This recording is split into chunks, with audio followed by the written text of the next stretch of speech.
you can't just ignore the emotions. You have to deal with them. I mean, to some extent, we have to set them aside. If I'm in the courtroom and I'm presenting a case, I have to do the best I can to shut off my emotions so that I can give the jury the information they need. But then I have to go home and still deal with it. I can't just say, okay, let's just move on. It's like, no, something happened here. I dealt with a family who has lost somebody, or I've dealt with a victim who's been traumatized for the rest of their life.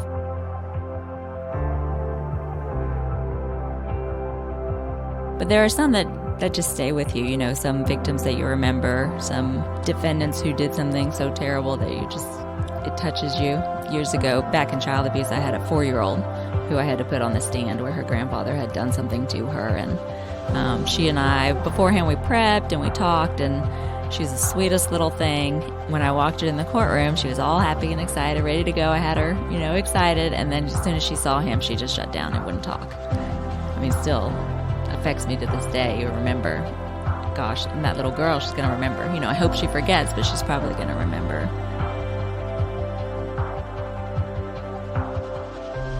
And it seems like it's cocaine fueled, and it's just him. It's 4 pages of him talking about how great he is. He says things like, people think I'm something between God, Einstein, and the Antichrist, and then he's talking to her and, says things like, you're the only thing standing between me and becoming what I am, which is a cold-blooded killer. Those kind of things stand out. I think I really gave a picture of his mindset. Like, this is how he viewed the world, that, he was above everyone else. I mean, he literally says everyone else is human and there's nothing I can do about it. You're listening to the ATO Bridging the Divide podcast, brought to you by the Assist the Officer Foundation. Since 1999, the ATO has given assistance to the first responder community, and now we want to give them a platform to hear their incredible stories. We also want to hear the stories of the many people that support us. Our community is small, but it is strong. We have differences. We don't always agree, and we all make mistakes. But together we can grow, we can heal. And we can learn from those mistakes. And together we can bridge the divide.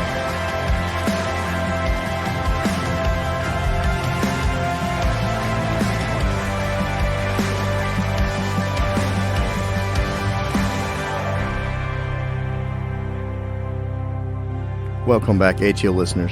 I'm Joe King.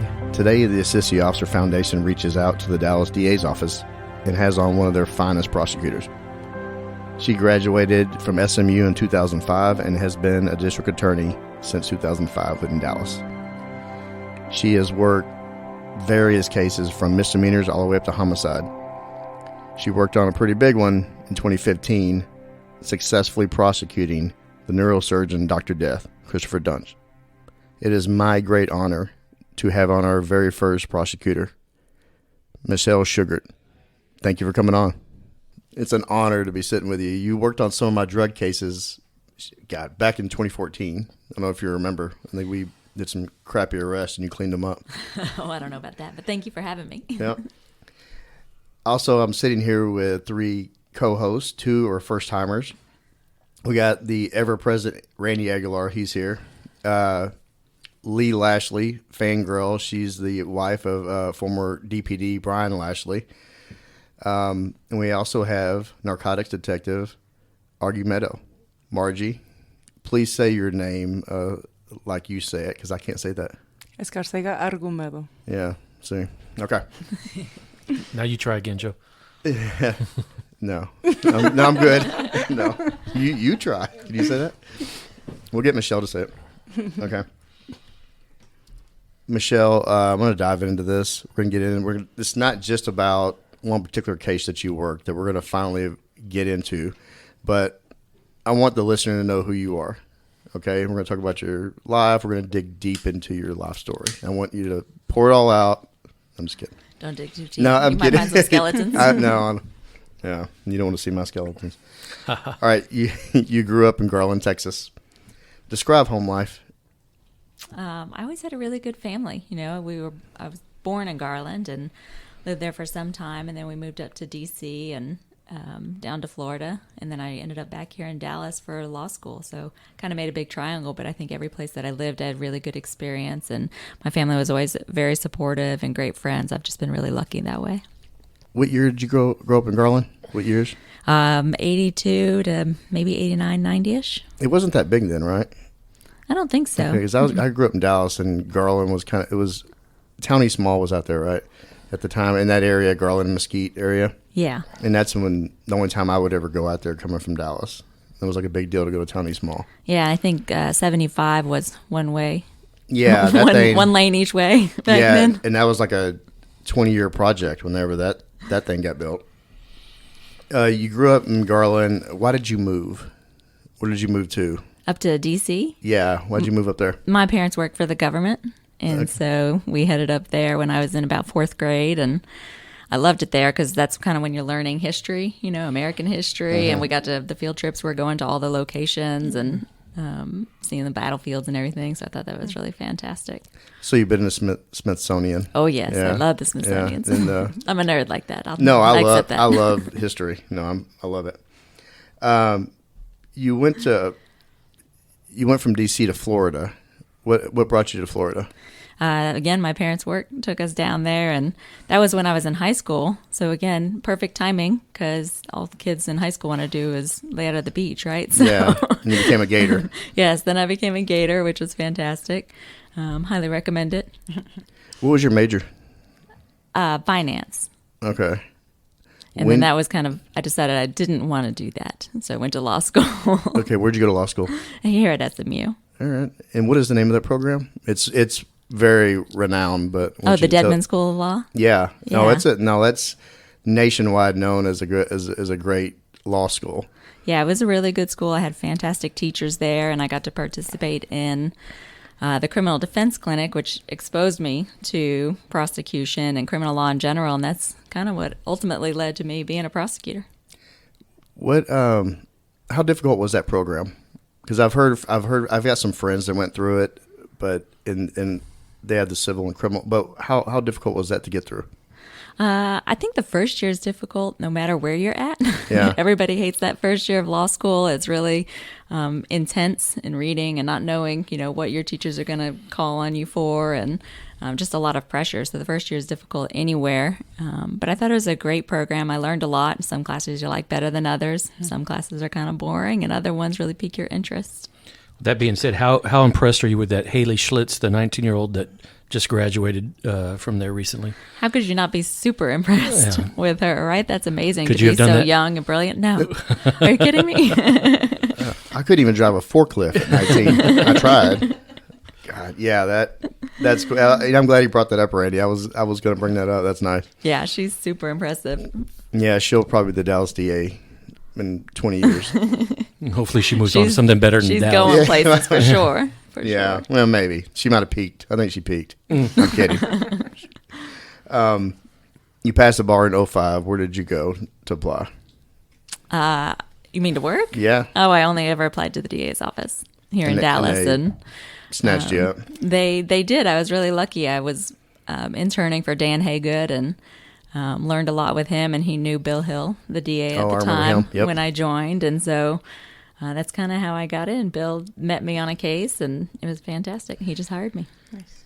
Yeah, Bill, he was I remember him. He actually was the lead DA on when Menchaca Mendez got shot at over there, and it was kind of impressive. He actually went down and sat in. He was down on that trial, and he ran it, which was really impressive. I sat in on the opening and closing arguments, and it was packed full of cops, and that was really cool to see him do that. Yeah, he is very impressive. Yeah, and he has a great memory too. He's one of those people who, will remember your name 20 years later, even if he only met you once. He's got that kind of memory. What was the culture back in Dallas in the DA's office at that time under him? I think back then I think it was a good culture. It was very focused on, getting the conviction and making sure that we're really putting criminals away in prison. And, that's kind of where I started out. What court did you go to when you first got out there? Started misdemeanor, I imagine. It's been a long time. You're taking me way back. Let's just say misdemeanors. Yes, right? yes. We started a misdemeanor. Everybody starts a misdemeanor, and you work your way up to felony. And I've been through about half of the felony courts, and then up into some of the divisions too. And Yeah, I will say that you asked about the cultures. It's certainly changed over the years, right? I mean, it's still about doing the right thing and getting the criminals. That was Bill Hill's model, was do the right thing, right? And I think that's always stuck with me. And then the culture over the years has modified some to, we're all, sometimes doing the right thing also means getting people help, whether that's mental health treatment or drug treatment or whatever it is. So things have changed, but ultimately I think we're still doing the right thing. Yeah, I work up in legal, so I'm the direct liaison with your office, and I've been up there since 2016, and there's been a huge change since when I got up there to, when I got up there, I think Faith Johnson had already taken over from D.A. Hawk, and then now you have Judge Crusoe, and a lot of it's changed. There's a lot more programs now that are available, and it was already starting to go that route with diversion programs when I was still out on the streets in 16. Mm-hmm. Can you kind of explain to the listeners what those programs are and why they're used? Yeah, I mean, over the years, they've developed a whole bunch of different diversion programs, and some of them are run by the DA's office, and some are run by the judges themselves, and they're meant to help very specific segments of the community who have a particular problem. So there's the court I just was in is Judge Collins, and she runs the veterans program. And that is meant for defendants who, have previous military history, and because of that have some mental health issues, and that relates to the crimes that they are committing. And so she's trying to help them. And so they have programs like that for all sorts of people. Sometimes it's for prostitutes, and just sometimes it's for people who have other mental health issues, just different segments of society who, instead of just saying, giving up on them, really trying to fix the problems and see if we can address them to maybe prevent them from doing more crime in the future. Yeah, well, the recidivism in our country, I mean, it's a revolving door. And I can't tell you how many times I arrested the same person, and everybody, Randy and Margie, the same person over and over and over. Yeah. And there's no rehab. And most of the users, I mean, the dealers they're a different type of person, but the users, most of them have mental problems, and they have addiction. Yeah, they're using the drugs to deal with the mental health issues. Yeah, and a lot of them are homeless too. That started off early in my career getting rock droppers, and the majority of them were homeless. Yeah. Is there any measurables to show how these programs are working? Do y'all keep track of that? Oh, there's a lot of groups keeping track of that, and I think that it is. I don't know the statistics because I don't really work in that, but I do think that there are definitely some progress is being made. Some people are getting help that I've seen just in the courts that I've been working in. We've been able to change some lives. And I think that the statistics show that overall it does help to some extent. Can't save everybody, but you can help on some, and that, makes a big difference, hopefully, for y'all out on the streets too. All right. What type of niche did you refine as a young DA? What did you gravitate to when you first got it? You start off in misdemeanors, and you, like you said, you had to work your way up to felonies. And it is when you start off, you start kind of at the bottom, right? Yeah. It's just like any job. I mean, even we start off in patrol on the streets, and we're answering calls, and we try to build on that. And then officers find their own niche. Some like messing with DWI, some like messing with drugs, some like just working sex assaults. Right, and helping those victims. What did you gravitate to, or figured out this is what I want to kind of go towards?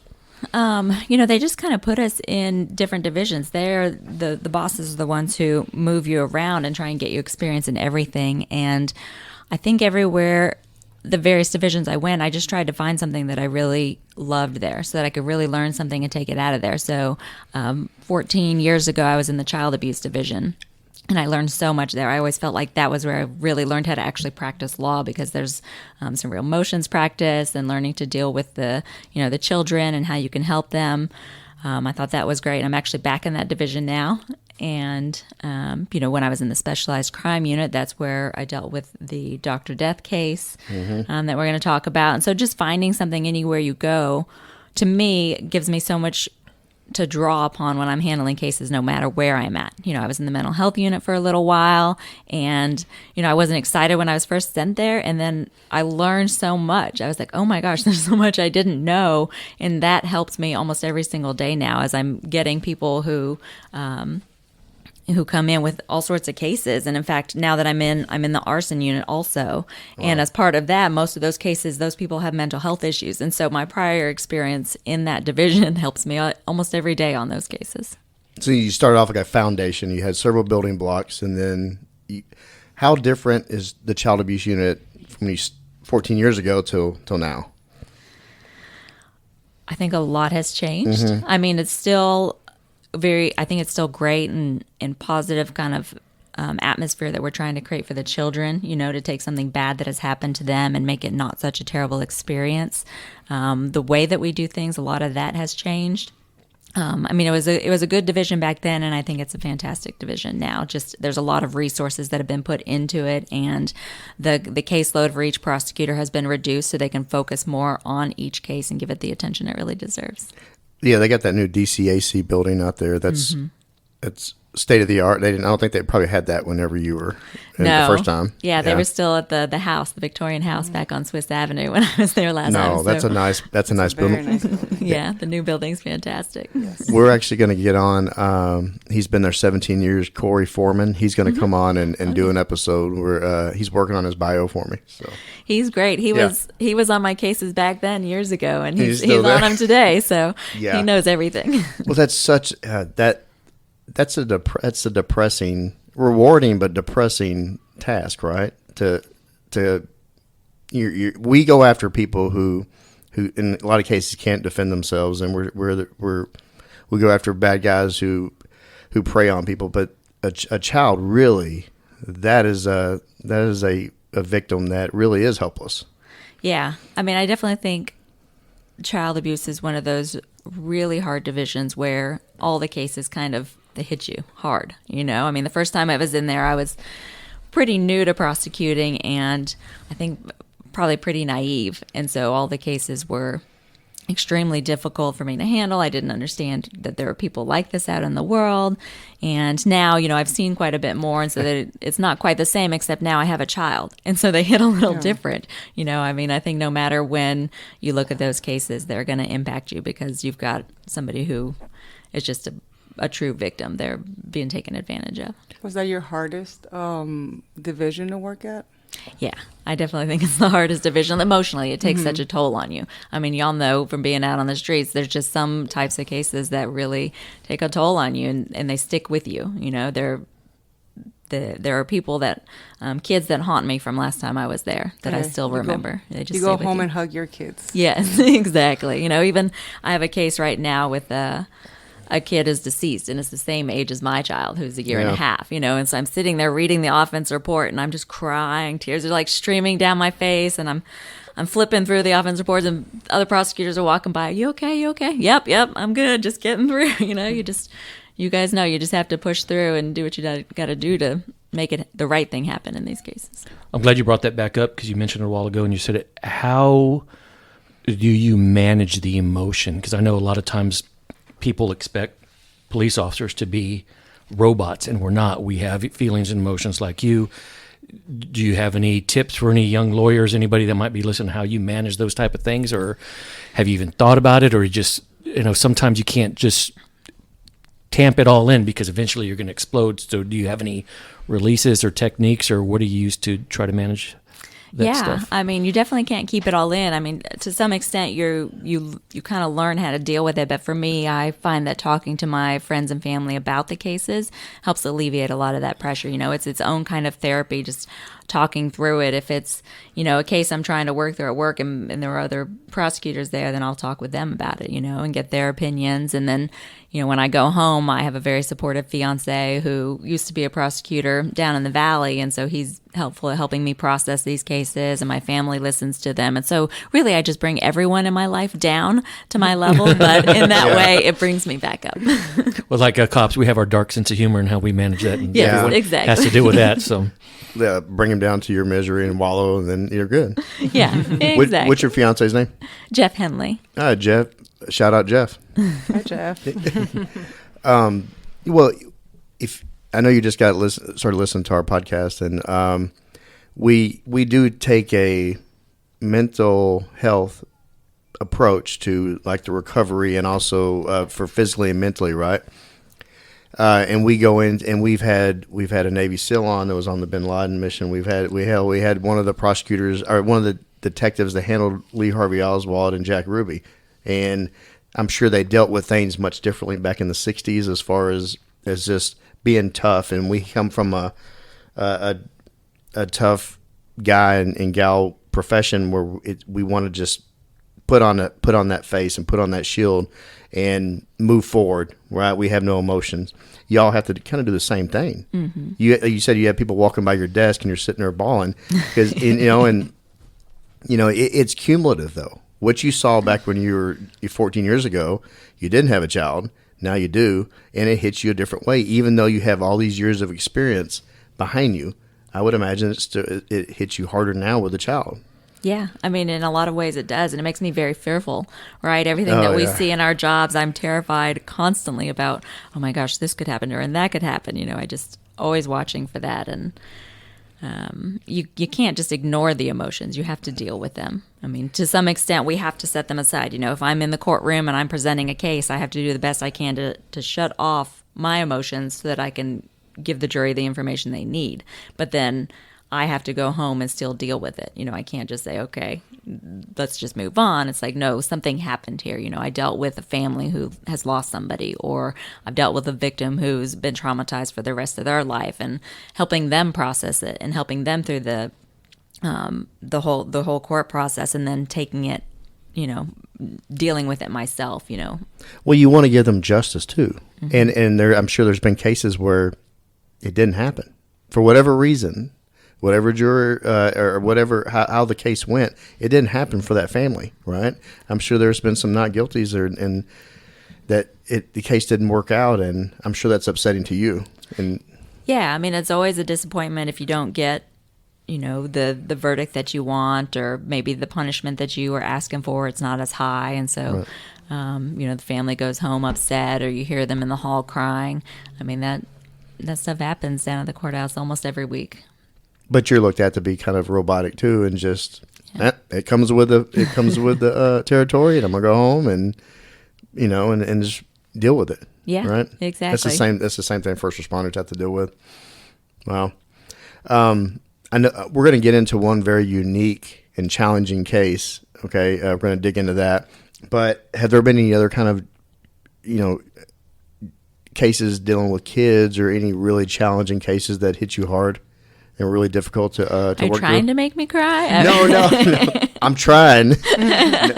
Well, anyone that you want to talk about. You don't have to be, you can even generally talk about it.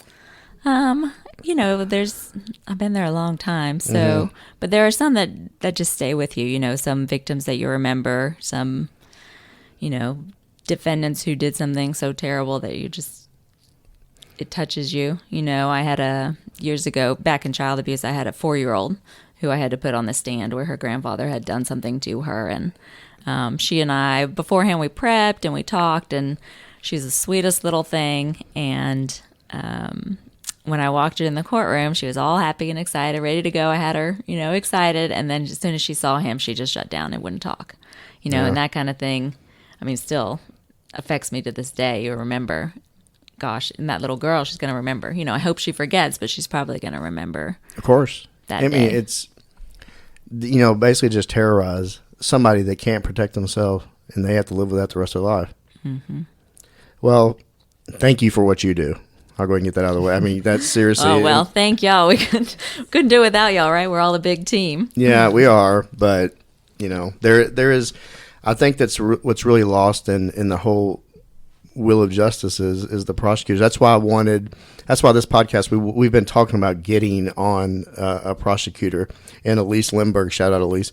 She recommended you come on. Oh yeah. I've worked with Elise since 2016, and yeah, we're pretty tight, but she recommended you and a few others. And I was like, oh, Dr. Death Case. All right. So, and I remember reading about it, back then. I want to go ahead and dive into that since we're on the topic of challenging and unique cases and cases that at the time was unprecedented, right? Yeah. Yeah, when we tried to find other cases, we were like, please, somebody help us, tell us how to do this. Give us a go-by. Yeah. We couldn't find anything where the doctor had been prosecuted for what they did in the surgery that was just part of their surgical technique. Yeah. We're talking about Dr. Death, Christopher Duntsch, and D Magazine is the one that gave him that nickname in an article back then, and it kind of stuck because there's been several other podcasts, documentaries. I think Peacock have a show going Oh, it now? has a great show. Okay, I don't have Peacock. I need to get I it just to watched watch it it. in like 2 days. Really? Yeah, I did. All right. Well, we're gonna get it. She's got some questions about that, but I want to get into the origins of that case of how it got to you. Okay, it was. I was reading it. There were some other doctors, basically Kirby, Henderson, and Lazar. They were actually campaigning openly to stop this guy. Right? Can you kind of explain how your office, whenever you first heard about this case, and how your office got involved? Yeah. I mean, actually, it came to our office 2 years before I ever even got involved when they were still trying to stop him and kind of his final surgeries were occurring and they were working on trying to take his medical license. Some of the doctors were coming up to the DA's office saying, hey, what this guy's been doing is criminal. Can y'all investigate? And our office at the time, I think, wasn't equipped. Not enough information was known, that nobody knew how many patients there were. Nobody had looked at most of those patients, didn't know the damage that was done inside of them. They were still seeing doctors and gathering experts. And so really it took a couple of years where the civil attorneys were doing a lot of investigating and hiring experts who could look at it and finding the patients and saying, this is what happened to them. And then one of the patients came to our office a couple years later and asked, hey, what about now? Like, are y'all going to do anything now? And so that's actually how it kind of came to our attention again.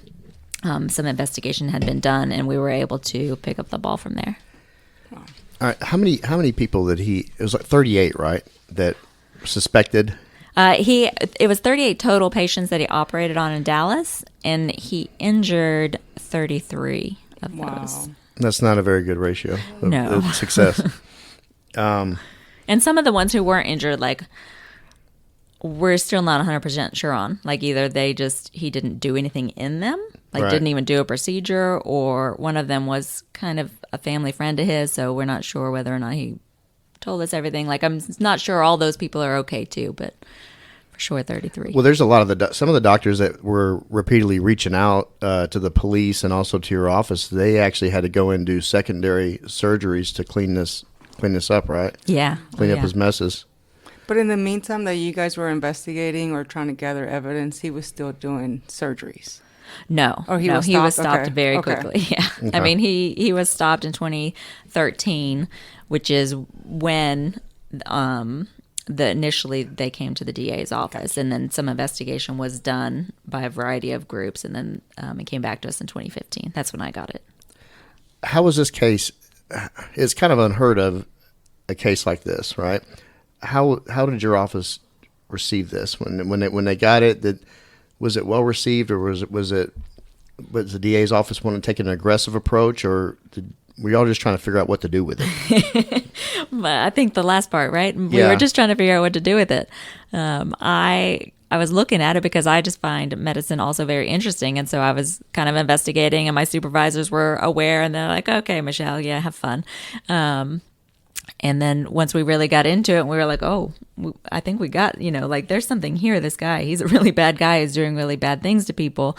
And so we kind of put it together in a presentation for the supervisors at the office and for the actual DA at the time, Susan Hawk, and told them what we had and basically asked permission. Like, what do y'all think? Like, we think we have a criminal case here.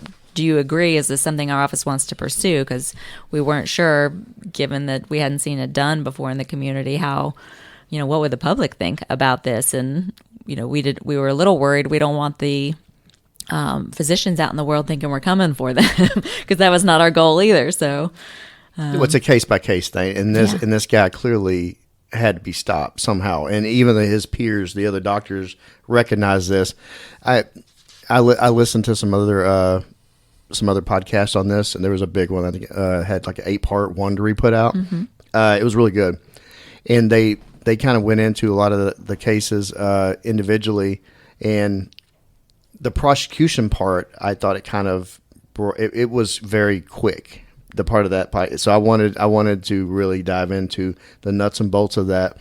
But after you started looking into this guy, and you had aggravated assault charges, and he also had injury to elderly, you kind of focused on that injury to elderly charge. Why is that? Well, we focused on her case because it had the highest punishment range. It was a first degree, so it gave us the big range. And also, by the time she was kind of in the middle of his patients. There were a lot of really bad surgeries that happened after her, but there were some bad ones that happened before. So at that point, we knew, like, okay, you're on notice. Like, you've already hurt these other people. You've killed 2 people. You've made one a quadriplegic. Your best friend a quadriplegic. So you're on notice that you're hurting people. And then he still goes in and hurts her. And then her surgery alone, the things that he did in it were just appalling, things that no doctor would do. And the doctors you've been talking about that were coming to our office saying it was criminal, Dr. Henderson and Kirby, they were like, these things should never happen in any surgery. Like, this is not a medical procedure at all. So, that's why we really focused on her case. Okay. Some of the doctors that they came on, and they were actually used as expert witnesses, right? Dr. Lazar. It was, it'd be like if I actually went in there and started trying to do a neuro. Yes. Like if I started he was just like putting screws into flesh and muscle, and not even to the bone. Yeah, right, exactly. It's very obvious. Dr. Henderson, when he did one of the revision surgeries, he recorded it because he said, nobody's going to believe me that this guy did this. And so he recorded it. It's on video, and we showed it to the jury, and you can clearly see on there what's muscle and what's bone, and that he's not even close. Yeah. He was leaving like instruments inside people, right? Like a bloody sponge and... Yeah, he stuffed a sponge in someone's neck and left it there, and it caused this massive infection that almost killed him. Tools. Yeah, I don't know if he left any tools in particular, but certainly he was doing things that should not be left in the body and in places where it definitely should not be. Did he have any explanation for his actions? Did he have any explanation? Yeah, could he how normally if an officer screws up, I think they can say, well, I did some people try to justify it. Can justify it. Did he even try to do any of this? Or you can't deny that a sponge is left in somebody. Did he have any explanation for how that could have happened? Or I think his explanation was denial, like just complete denial. He just acted like all of his surgeries were fine, and anything that was wrong in them was not his fault. I mean, that's generally what we got from his stuff from the civil cases where he was responding to questions, and things that he wrote to the Texas Medical Board, and things he wrote in his operative reports, and then eventually, once the police arrested him, the things that he told Detective Anderson. Why do you think it takes so many mistakes from a doctor for people to actually pay attention? You had all these doctors coming in and reporting him, and he was halfway through tons of surgeries and had many more after that. Like, what is that? Is it the stigma of you're a medical doctor and you took an oath? Yeah, I mean, I think some of it is, that he's the surgeon in the room, right? He's the captain of the ship, and so he has all the training. He's supposed to know what he's doing, and even though everybody else in the room kind of thought, ooh, this isn't how I've seen it before, they didn't necessarily have the power to stop him, and there are a lot of checks and balances in the system, and I would say most of those failed in this case, It's almost like I get this sense of there was a level of gaslighting there to everyone from this doctor saying, I'm the expert. So everybody starts to think, do I know what I'm doing as a professional also who's assisting in these surgeries or who's reviewing them and correcting them after the fact? And I'm actually curious, since all of this has transpired, has the medical boards out there, have they changed anything in regards to like suspending licenses or putting things on hold while investigations are taking place? And, what has happened since then? Regarding the medical board specifically, I'm not I don't know. They don't have to tell us any changes that they've made or anything. I haven't heard of anything. Maybe they have made some internally. I'm just not sure. I know that some of the doctors that were on this case are advocating for change all over the place, whether it's in the medical community, at the hospitals themselves, or with the medical board. I mean, just trying to make sure something like this doesn't slip through again. Well, he started off like at Medical City, right? And then, was it Medical City? No, he actually started at Baylor Plano. Baylor Plano. Yeah, and then he went to Dallas Medical Center. Dallas Medical City, and then he ended up like in Southampton.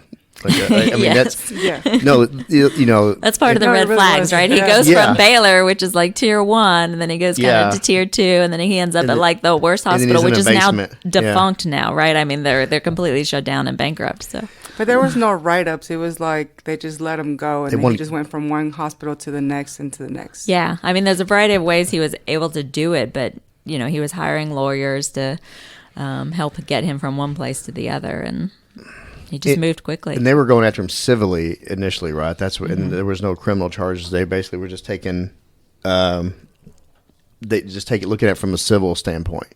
Right. Yeah. And all those investigators, like medical malpractice stuff. Yeah, and then all those investigators actually they were doing a lot of.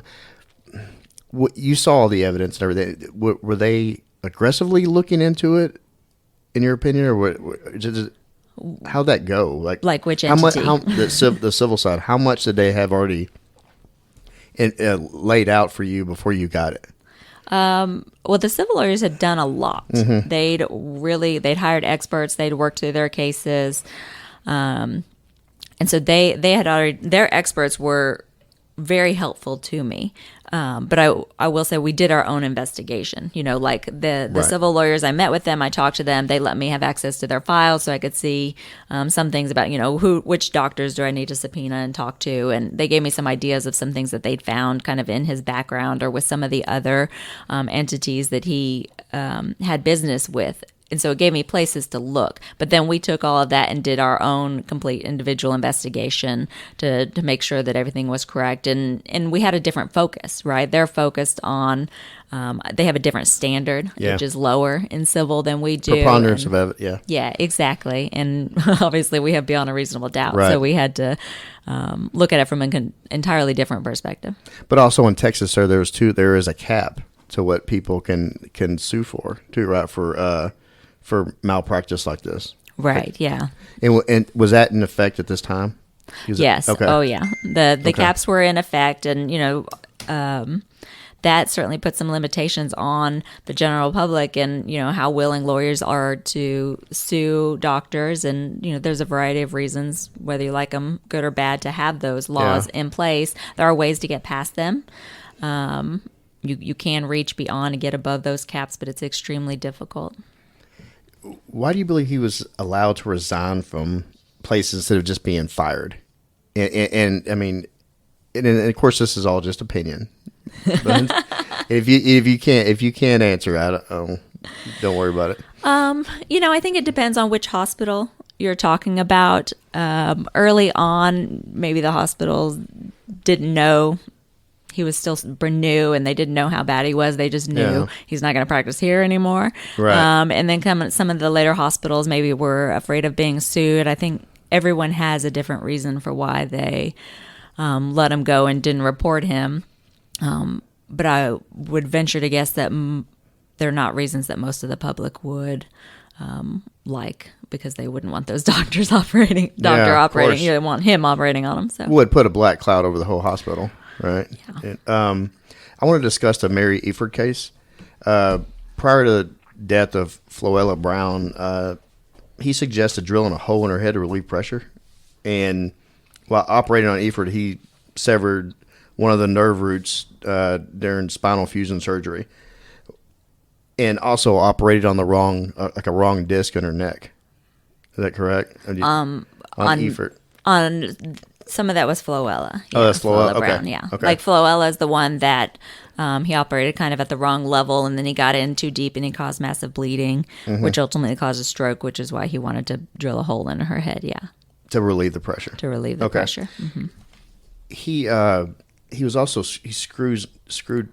twisted screws into nerves Yeah, that's Mary. That's yeah, Mary, so and a lot of people put those together, right? And you're rightfully doing so Mm-hmm. because they were back to back. And so, like, Flella is dying and having a stroke in her brain, and he wants to drill a hole in her head. And at the same time, he's already operating on Mary and putting screws in her nerves and in the wrong place. And He actually, I have a little audio clip of Detective Anderson, Chris Anderson. He was the DPD detective that worked on this case. He gave me a clip of the interview, and Duntsch actually blames the distraction of Floella while he's operating on Mary, and I'll play it here in a minute, but I want to get more into the Efert case. Can you go into a little bit more about what you remember on her injuries? yeah, on Mary, he cut off one of her nerve roots, which causes her to have a dropped foot, like the nerve that controls your foot. He just completely cut it off, and it doesn't come back. You can't get it back. Nothing you can do about that. And then he put a screw through another nerve, which caused her intense pain and damaged that nerve, obviously.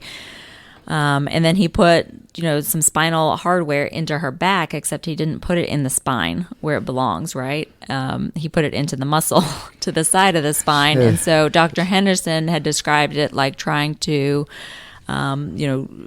put a screw into raw tuna. Like, it's just not going to have any purchase. It's not going to do anything. It's not going to support anything. She's there. So he just went in there and created a big mess and left it, and then said, no, she's fine.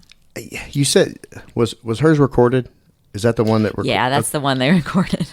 Were the people around, the assistant, the nurse, what was their reaction? I mean, they're just... Everyone was a lot of cutting eyes at each appalled. other. Oh, shit, what's going on? It was far beyond that. I mean, everybody was appalled what was going on. Every single person I talked to was in that surgery room was telling him, you were doing this wrong. It is in the wrong place. You're hurting her. And he just kept saying, nope, it's fine. I'm the doctor. I know exactly what I'm doing. You guys don't know what you're talking about. You're doing your job wrong. And so everybody was telling him it was wrong, and he was just ignoring them. I have my opinion that he's just a textbook narcissist. But when he's, and we're going to get into an email that surfaced that actually did not help his case. That was the razor, Occam's razor. Occam's razor. Yeah. We're going to get that's a very interesting email that y'all ran across. And we hear all the time about some doctors and they have like a God complex. And I don't understand how somebody like him that has all these different patients coming up with similar injuries before this one, and he's just writing off as everybody else is wrong, and he was doing it right. And Detective Anderson was telling me that when he was interviewing him, he like had no grasp. He was just kind of like, no, these people are 70% better than when I found them, but they're paralyzed, and had a drop foot. Yes, exactly. Damn. Yeah. Like I said, complete denial, right? Complete denial that the patients were still hurting. Okay, so can you walk me through the process of once you did the investigation and you decided to issue warrant, go before the grand jury, how difficult was that to put all that together, and how nervous were you to go before the grand jury? Can you walk us through that? Yeah, sure. I mean, it wasn't that difficult to put together because we'd been doing the investigation for so long, and so it was just conveying that information to them in a manner that was understandable, right? And this is the same issue that I had throughout the entire case, and we'd already presented it to the DA, and so I used the same presentation to the grand jury, and it took a couple of hours. I was definitely nervous because to me it felt like this was an important case, and I just wasn't sure what other people were going to do with it. What is the public going to do with something like this? So I was definitely nervous, but the grand jury was they were great listeners. They listened to it all. It took a couple of hours, and at the end they decided to indict him. Were a lot of questions? There were a lot of questions, and there was mostly a lot of shock and disbelief. They were very appalled about what they were seeing because I was showing them pictures and explaining how spine surgery should go and what was happening, and they kind of just couldn't believe it, the things that he had done. It's not like you're going to care now. You're going to Baylor. You're going to right. Yeah. medical Yeah, city. you're going to the big good ones. The Southampton. Yes. And, I mean, he's a neurosurgeon. He's got all these years of training. Yeah. No, there's some. Yeah, years of training. And so you went before the grand jury, and you got in grand juries. They're done in secret, but it's not. There's no expert. I doubt there were probably many medical experts in that grand jury. That when you're having to explain very deep medical terms to people, how much did you have to learn to speak on this? I mean, I would sound like an idiot in there trying to explain this.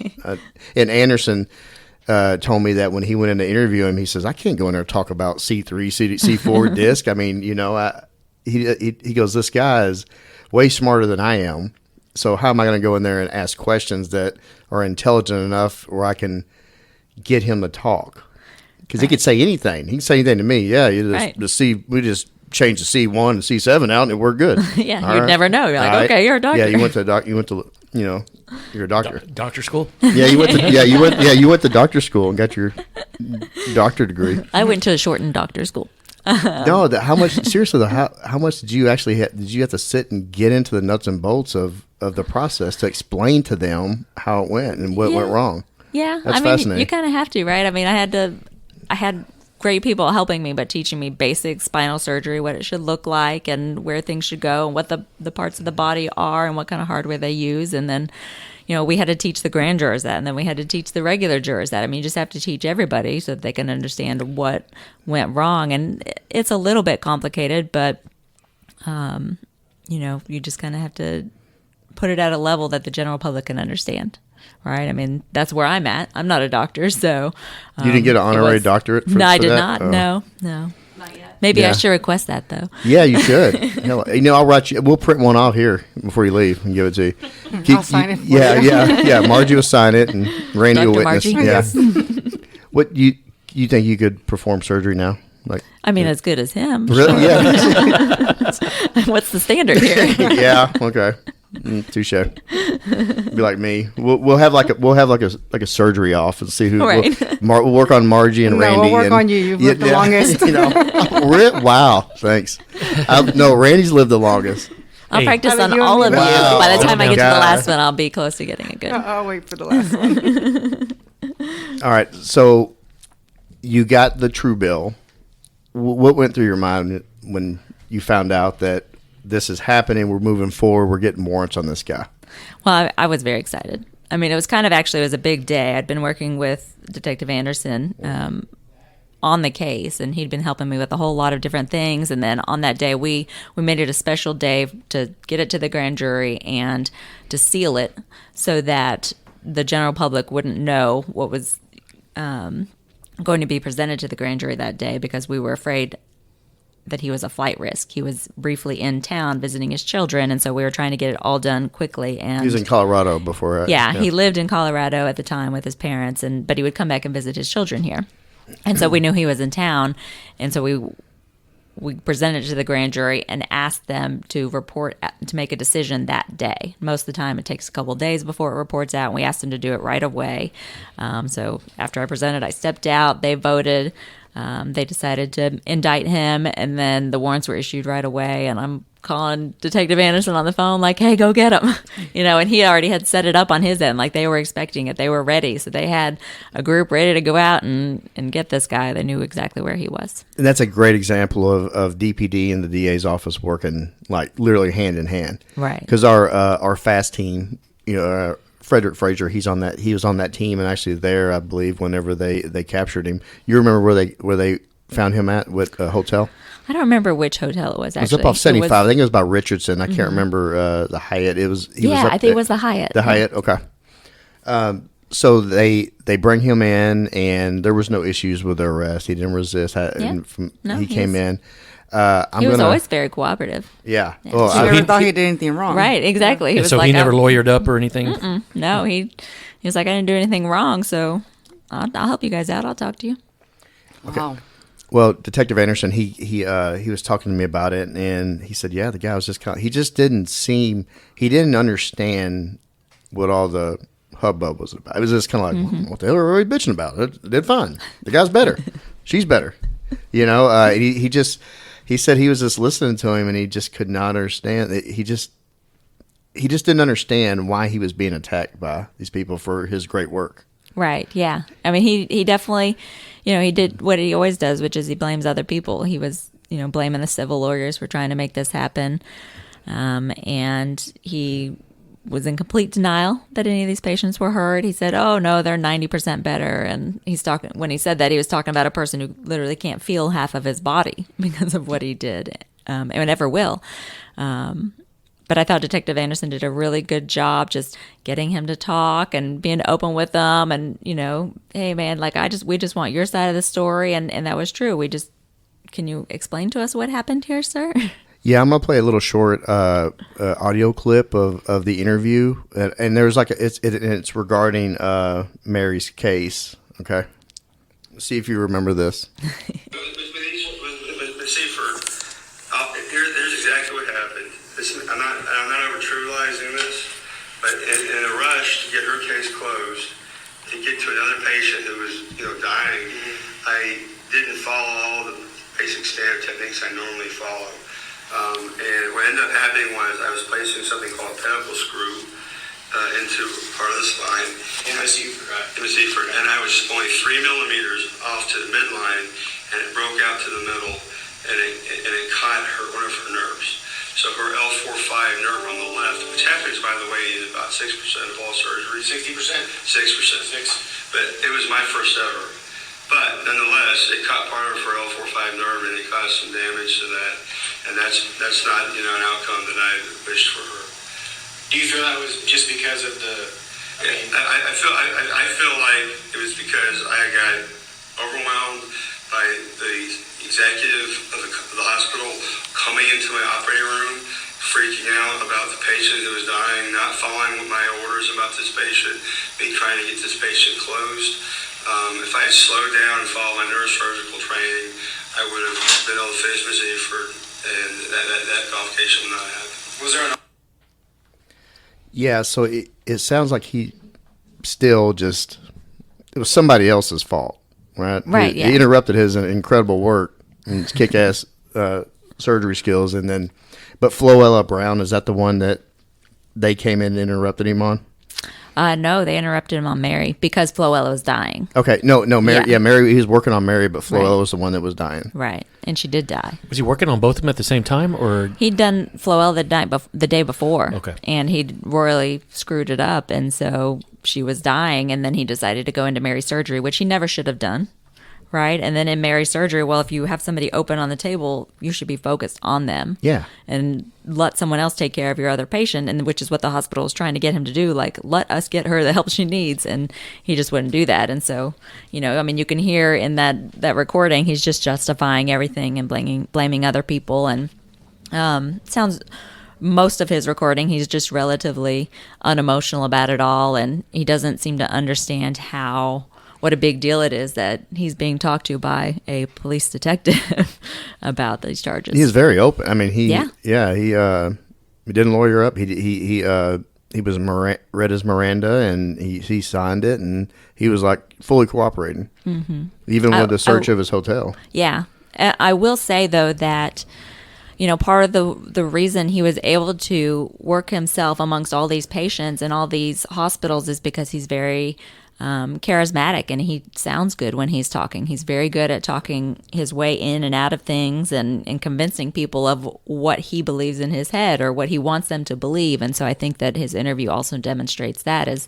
he thinks throughout the entire interview that he can convince Detective Anderson that he didn't do anything wrong. And if he just says it enough times, then this will just go away. Well, that's because he had years of sitting there telling patients, no, you're better. You're better. No, it would have been this bad. You think you have that one drop foot? You'd have had 3 drop feet if I didn't work on you.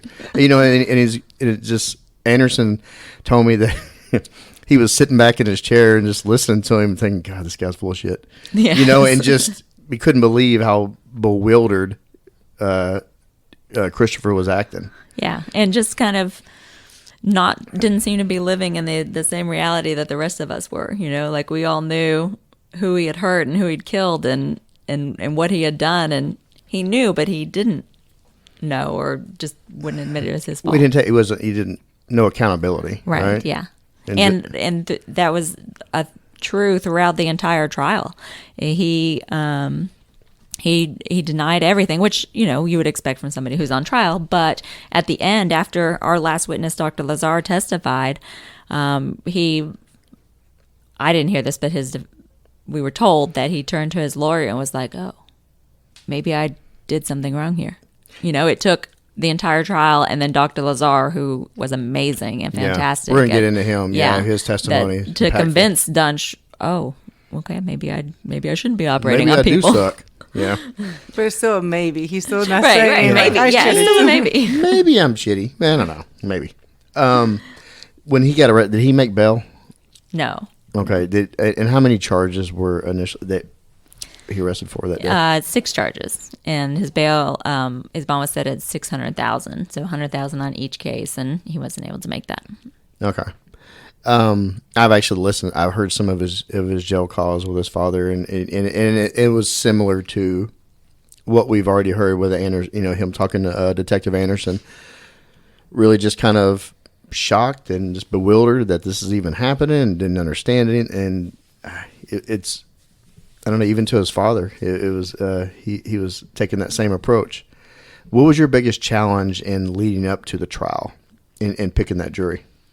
Like, what did you see as the biggest hurdle for the trial? Yes. To me, my biggest worry is the jury going to convict a doctor, right? Like, are they going to think that a surgery gone wrong is criminal? So in my head, that was my biggest hurdle. Obviously it was an extremely complex case, and we had more witnesses than I'd have ever seen put on in a trial before. And so coordinating all of that and getting it ready and preparing, that took a lot of work, and I had a fantastic team that was helping me with it and taking a big part of the burden with me.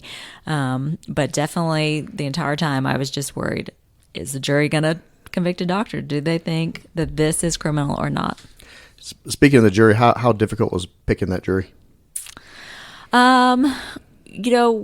We were worried that there had been a lot of press around this, and so we were worried, well, maybe they've seen it and they formed an opinion, and then we knew it was going to take a lot of weeks to try the case, and so we had to find jurors who had a lot of time, right? Who can take off 3 weeks from work without it being a problem, and that's what we were looking at. So those were kind of our big hurdles, and then finding the jury. Actually, we ended up with a fantastic jury. We took us about 3 days to pick the jury. Voir dire. Voir dire, which is kind of abnormal to do 3 days. Yeah, that's a lot. Can you explain to the listener what voir dire is? Yeah, voir dire. Voir dire throughout the rest of the United States, but voir dire here in Texas. Voir dire. Voir dire. Basically just talking to the jury and explaining the law to them and finding out whether they can follow the law, and trying to get an inkling of, will they be a good juror on this case? Is this the kind of, what kind of thoughts do they already have forming in their from their background, and you're trying to understand them and they're trying to understand you. So it's your only time to have a bit of a conversation with the jury. I know you talked about this earlier, not wanting any of the doctors thinking you're coming after them, but after this case, there was really thought about going to the legislature and getting more specific statutes that can make this probably a little bit easier to prosecute than having to do the work that you did on this. Has there ever been any consideration for that? I don't think from our office. Okay. That's not really something that we were looking to focus on. It was an extremely difficult and resource-intensive case, and we couldn't have done it without the other experts having looked at it, and giving us all their time for free. So it's not really something that I think we're trying to change criminally. We were able to, if it's a crime, it's a crime, and fit it under that. But I do think that some people have tried to make it a little bit easier civilly to go after, doctors, or certainly to stop them so that things like this don't continue. Try and make changes that way. Absolutely. Yeah, you think some of the peers actually would be the ones pressing, for legislative change, right? Yeah, and that's exactly who's doing it. Actually, good. Well, some of the doctors from this, a lot of makes, people. Yeah, it's like when bad cops and cops that get in trouble, we despise that because we feel it, right? Mm-hmm. We get somebody killing somebody states away. DPD feels it, right? It makes you look bad. It makes People us don't all trust look bad. You. Yeah. Yes. Yeah. Okay, you got your jury picked. Can you describe the flow of the case? And how long did this trial go? 3 weeks. 3 weeks. That's a long trial. Here we try them quick. Normally it's like 3 or 4 days. Yeah.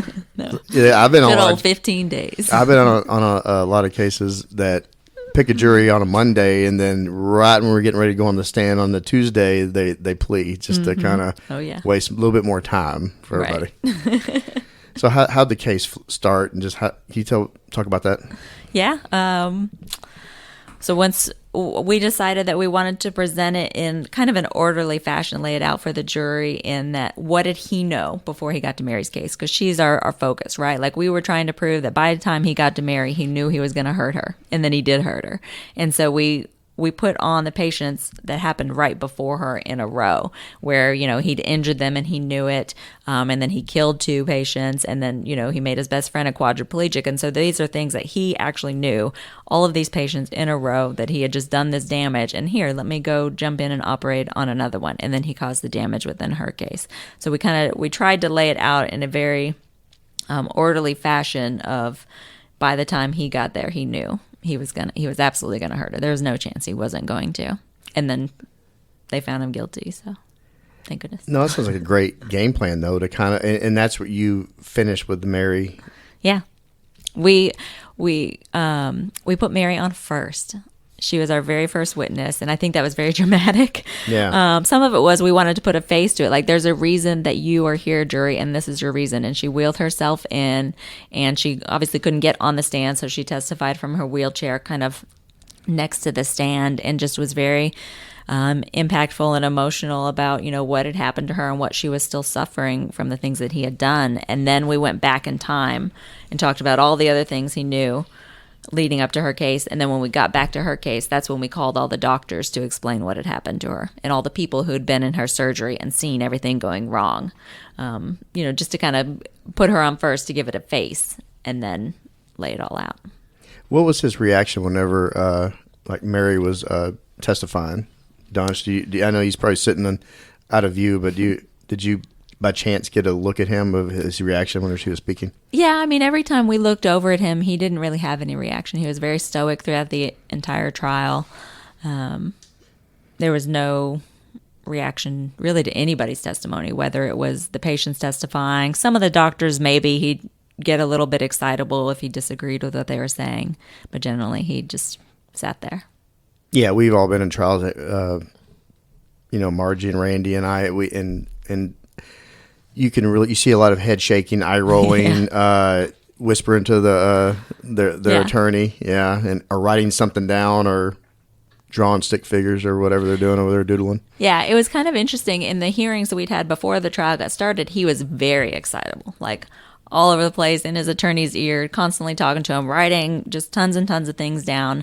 And then during the trial, there was none of that. It was very, he would write some.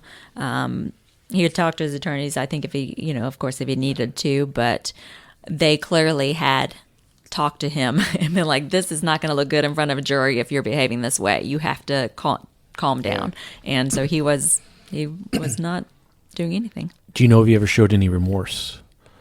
Oh, I never saw any remorse. No. Not in, and we listened to all of his jail calls, and I never heard anything in there that he was remorseful. And of course, when he talked to Detective Anderson, he was not remorseful. None of his concern that I could tell was for his patients. It was for himself.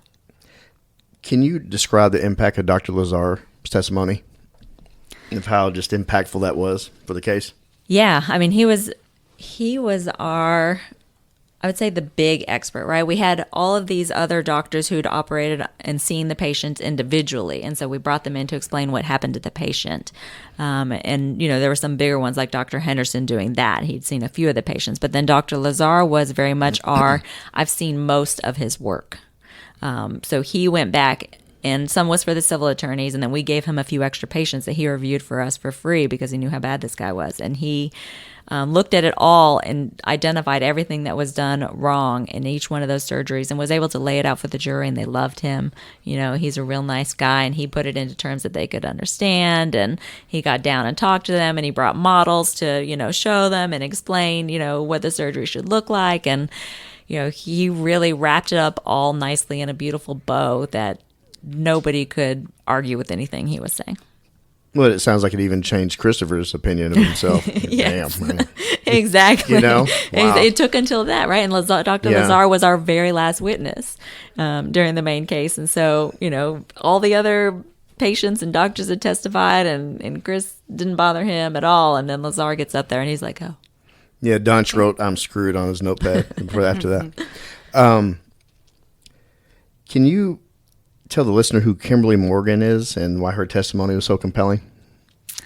So Kimberly was his physician's assistant during his time at Baylor. She was just with him in those early surgeries, and they also had kind of an intimate relationship at the same time. So she knew him on a very personal level. And, she became important because, one, she had seen some of the surgeries and what was going on in them, but really more because of their dynamics between the two of them. There were a lot of emails that we had gotten. Yeah. And he had written her this one email that you talked about earlier called Occam's Razor, and we felt like that was some more evidence that we wanted to give the jury, and we had to have her to do that. Can you explain that email? The best Can anybody explain that email? Yeah, I know, but what was the gist of it, though? What the takeaway on that email? It's this rant at 2 or 3 in the morning a.m. and it seems like it's cocaine fueled, and it's just him. It's 4 pages of him talking about how great he is and that he's going to build this empire. And he says things like, people think I'm something between God, Einstein, and the Antichrist. And then he's talking to her, and he's not very nice in how he talks to her. He's obviously abusive, at least verbally and emotionally, towards her, and says things like, you're the only thing standing between me and becoming what I want to be, which is what I am, which is a cold-blooded killer. So those kind of things stand out. That's what he's calling. Email. That's what he's calling himself. This is how he's talking about it. And this, I think, really gave a picture of his mindset. Like, this is how he viewed the world, that, he was above everyone else. I mean, he literally says everyone else is human and there's nothing I can do about it. He's just talking about how fantastic he is. And so it gives you a lot of insight into his mind and where he was. And it was right before he began these surgeries where things started going downhill. Huh. So imagine a patient that, because you, as a patient, he's trying to sell you this idea that you're going to be so much better. I'm here to help you. I care for you. And then to read that email and you're like, oh my God, this is a completely different person. Darth Vader operated on me. Yeah, he's. Yeah, like if I hadn't read that email before, I never would have let you touch me. Exactly. Yeah, I wouldn't imagine that'd be on his promo for his website. That Occam's Razor, to get customers in there.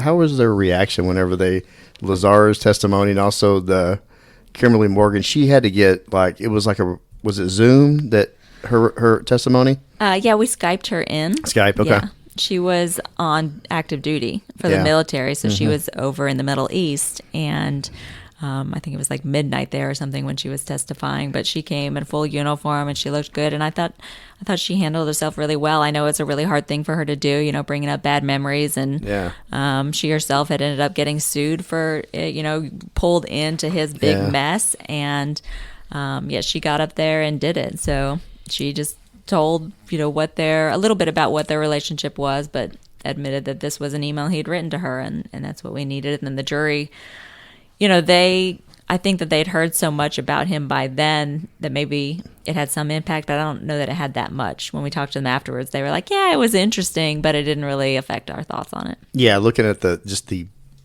gross malpractice that went on. Yeah. That was enough, but that was just kind of a icing there, that Occam's Razor. Do you think he ever actually wanted to help people? Yeah. I think so? I think in his head he did. I think But he just didn't know how to do it. He was making it right, worse. yeah, he couldn't make it happen. But I think that he wanted to. Was he ever successful in any surgeries, or did he just did he start off bad, or did he have a good? What was his track record before all this? How far back did y'all go? I mean, we looked at all of his surgeries in Dallas, and there were just a few that seemed to be okay, and some of those were because he didn't do anything in the patient, So he was bad. So he didn't So help he was them. bad from the start. Yeah, Okay. I mean, there was maybe like one or two patients that he helped. I wouldn't say he ever had a good time period while he was here in Dallas. Were there any patients that backed him after this whole thing came out that said, he was great? There were some patients who, right after their surgery, they felt okay, and so he paid for this like promotional video, and he got them to come in and do part of their video, and then later, as time passed and they realized things were going bad in them, and other doctors looked at them, they were like, oh man, he totally had us fooled, like their back started breaking down later, with Marshall Muse, and who we'll talk about in a minute, and so even those patients who initially came out like they felt like they were okay, and then it just got worse. So yeah. Can you go ahead and talk about him? Marshall, yeah. Again, another one of those patients where he gets in there, he puts hardware in there, and Marshall didn't know it at the time, but he left that hardware loose. He didn't screw it down, he didn't put it in the right place, and so initially Marshall feels okay coming out of it, and then when he starts doing things like going to the gym and working out, and he's lifting weights, he can feel the hardware moving in his back at the time. Lug nut fell and out. underneath the skin, he can feel it, and so of course at that point he realizes something has gone terribly wrong, and he goes in, and that's how he ended up being one of the people that we put on at trial. Was somebody able to clean that up and fix him? Yeah, I think mostly. Okay. I think he's mostly doing better now. Okay. How long did it take the jury to come back with a guilty? 4 hours Okay. for the main case, yeah. And for the listener, what is that quick, or in a case like this for a 3-week trial? I think it's I thought it was pretty average. Well, they want to be thorough. Right? Yeah, they want to be thorough. They want to consider everything. I mean, I was not expecting them to come back in 10 minutes or 30 minutes like sometimes happens, but it seems like they definitely looked at the evidence and considered everything, but also that they really didn't have any doubt. They were not back there. I don't think they were back there fighting about it or arguing. It wasn't like 12 Angry Men, that movie. Right. Yeah. I mean, if you have jurors who are saying not guilty and guilty, getting them to come together, that usually takes 12 hours or a day or something, not just 4 hours. Well, because every juror there was probably thinking, "Damn, this could be me. This could have been me." Right. With wow. Yeah, I mean, I'm sure some of them had back problems just from sitting through my trial. So. No, I've got a back problem. It's the last person I'd want to go to. How long was the sentence? He got a life sentence. Okay. Yeah. Wow. So in the main case, we put on just 6 patients, but then we called another, I think 10, just to talk about what had happened to them, and. We argued that he had given them a life sentence. He'd killed some, and the ones who were alive were going to be in pain for the rest of their lives. Of course. So that's what they gave him, and I think he deserved it. Is he done with the appeal process, or is he still appealing or what's the status on that? It's done now. Okay, good. Yeah, the conviction of him has been called precedent-setting case. So since this case, has there been similar cases that have come up like this? Afterwards, I had quite a few calls from other offices, police agencies, and DA's offices. They had their own doctors. People were calling in saying, "Hey, these terrible things have happened. We're looking into it. How do we go about it?" So I think that people are considering it now. Looking into it. Yeah. I've not heard about many where. There definitely have been prosecutions. I think there's been a few. Maybe building up to it if they can. Yeah, and if you look out there, you'll see that there's plenty of other physicians that are doing terrible things, and it's not all related to surgery. It's other things that happen around that person's life. But even to this day, I still get patients reaching out to me wanting me to investigate their doctors, and so I definitely think that there is a need for something maybe kind of like this to a limited extent. It's just an extremely difficult case. Well, there are several out there. I mean, it's like cops are anybody that does something wrong, there's the minority of doctors that are out there that are this awful, right? And they're getting treated the same way.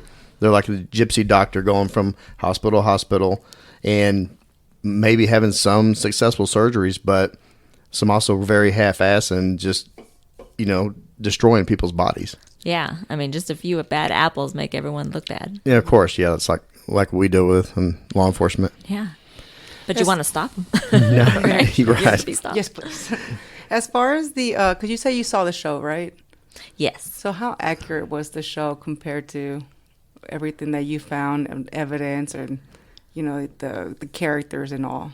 I mean, I thought the show was really interesting because we actually worked quite a bit with them to give them background so that they knew a lot of the events that had gone on with the patients and, things. They got the little details like that he had a hole in his scrubs, and everybody knew he was wearing the same scrubs over and over Like for again 3 because days. there's a hole in the scrubs in the That's butt. a red flag. And he didn't wear underwear, so they got That's they a got red a lot of flag. details like that. I really felt like they nailed the personalities of the people too. They reached out. Whoever was playing that character would talk to the person. So like I talked to Anna Sophia Robb, but she wanted to get to know who I was and how I look at cases and prosecute them, and she was really trying to get my personality down.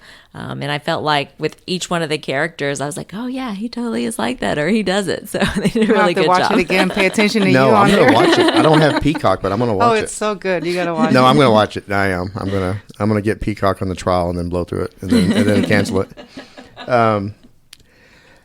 The Dallas DA's office said they called it a historic case with respect to prosecuting a doctor who had done wrong during surgery. Who was the DA at the time? That when it was Faith Johnson. Whenever this was when we completed. tried it, yeah. Okay. What was the feeling after y'all had this? You had this guilty verdict in that office. It's a big case. Yeah, it was a big case. I think everyone was really proud. I mean, a good chunk of the office had come and watched parts of the trial, trying to learn and understand. And it was just, of course, very interesting and fascinating. And, of course, there's some relief, right? Oh, it's done. We finished it. And we did it. We were able to get it done. Yeah, definitely that. But I think the office overall was very proud. It had been a huge team effort. There were 5 prosecutors on it and then investigators helping me. And really the entire specialized crime division chipped in at some point throughout the investigation or throughout the trial. And I think everybody just felt like, oh man, we made this happen. Something big and new and unique. Well, I would imagine that you moving forward in your life and career, you're probably going to be contacted by other DA's office on how you did it to model it after this, right? There's always a case out there that sets precedent and lays the ground, lays the road for the others to follow, right? Right. Yeah. It's gonna be interesting. I'm actually surprised that there hasn't been any others. There's been some who've kind of called. Yeah, they and called, checked on it, but I actually don't know if they've done anything or not. Followed through, because most of these type cases they start as civil. Right? Mm-hmm. People Yeah, just want, damn, I want money, to get money as opposed to going after them from a criminal standpoint. That's what made this so unique. Maybe it brings us a little comfort, though. Maybe there's not that many of them out there. Sure, that's a good way Hopefully, to put it. I would like to. That's a Let's try and great think way of it to that think of way. it. Yeah, I mean, he's like an extreme example of a bad example, right? Right, You'd yes. hope. I hope so. And it's like some of the stuff we see officers or firemen doing or military personnel doing. We really believe that is the very small minority in our community. And when you got people like Dr. Lazard and Kirby and Henderson coming out and getting this guy out of their profession, that's what you need. Right. And really trying to do the right thing. And, that's so often, doctors, they don't talk bad about other doctors, right? Because they realize, oh, that could be me, or I don't want people talking, so they don't do that. And so these guys really had to stand up against their own peers even and be like, no, like this guy has to be stopped. Right. So I thought that was very brave. So that case wrapped up. What did you do after it? How did that case? Slept. You slept? No, you slept? Like Rip Van Winkle, you just okay. Just you just woke up for this podcast and you're back. So where did you go after that? Well, I was still in specialized, so I finished up some cases there, and then I went down to the mental health division for a while and learned a bunch. And then I've been up in the felony courts for a while just trying our normal cases, the same kind of stuff y'all see every single day, murders and burglaries and drugs and those kind of cases. And now I'm back in child abuse. Okay. So with all that you've done, you started in child abuse and now you're currently back in child abuse, and you have a fiance, you have a child. What is next for Michelle Shughart? Oh, it's a big question. Yeah. I don't know. I love my job. I really do. Part of me is like, oh man, I'm getting old. I've been here a long time, right? But I love it every single day. It's so much fun, and I'm excited to be there. And I really do feel like we make a difference out there, and we're able to help some people, and we're able to put away the people who need to go away. And so I just love that. And so I think as long as I'm, still having good feelings about it in my heart and feeling like I'm doing the right thing, then I'm going to keep doing it. That's a big relief because, I don't think anybody wants to lose good prosecutors, because we don't need you going to the other side. Yes. Well, thank you. There's been a lot that went to the other side. There have been. Yeah, and they're doing a good job, too. They're doing a great job. Shout out Danielle. Yes. So, well, I want to thank you for your service, and I hope Dallas can keep you. You've been here since 2005, so that's a pretty long time for a DA to stay. Yeah. In You one calling city. me old? No, I'm not calling you old. Okay, I'm calling me old. No, you're not old. Dallas is lucky to have you, and that DA's office is lucky to have you. No matter, you've seen how many DAs in your time there? I think I'm on my fifth. Fifth, yeah. Well, they have a treasure with you, and we just want to thank you for coming out here and spending time with us, and look forward to having you on again.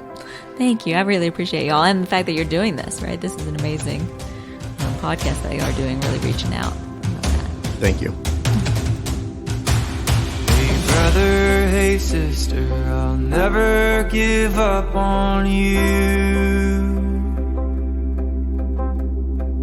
Hey Mrs., hey mister, I'll see this all the way through. No matter how far the sun and the moon, I'll never give up on you. Down when you're lonely, I'll pull you up. Life leaves you heavy when the going gets tough. I'll be your shoulder, together we'll run up from the bottom, yeah, we'll rise above. Hey brother, hey sister, I'll never give up on you. Hey Mrs., hey mister, I'll see this all the way through. No matter how far the sun and the moon, I'll never give up on you.